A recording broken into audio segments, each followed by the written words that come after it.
എല്ലാവർക്കും നമസ്കാരം. ഇനി അടുത്ത ഭാഗം.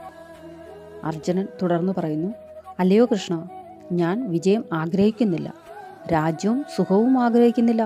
ഗോവിന്ദ, ഞങ്ങൾക്ക് രാജ്യം കൊണ്ട് എന്ത് പ്രയോജനം? ലോകസുഖങ്ങളാലോ ജീവിതം കൊണ്ടോ എന്ത് പ്രയോജനം?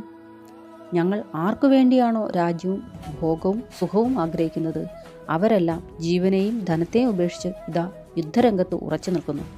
ഗുരുജനങ്ങളും പിതൃസ്ഥാനീയരും പുത്രന്മാരും അതുപോലെ തന്നെ പിതാമഹന്മാരും അമ്മാവന്മാരും ഭാര്യാപിതാക്കളും ബന്ധുജനങ്ങളും എല്ലാം ഈ യുദ്ധരംഗത്തുണ്ട് എന്ന്. മലയാള പരിഭാഷ.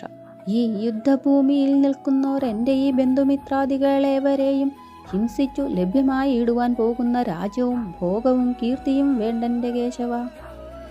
അല്ലയോ ഗോവിന്ദ, ഏവർക്കു വേണ്ടിയായിട്ട് മോഹിച്ചു രാജ്യവും ഭോഗവും ആയവരൊക്കെയും പ്രാണൻ ത്യജിക്കുവാനായിട്ട് നിൽക്കുന്ന കാഴ്ച നീ കാണൂ. ആചാര്യന്മാരും പിതൃക്കൾ പിതാമഹർ മാതുലന്മാരും ഈ പുത്രപൗത്രാദിയും ശ്യാല ശുശ്രരുമായുള്ള ബന്ധുക്കളായവരൊക്കെയും നിൽക്കുന്ന കാണുക.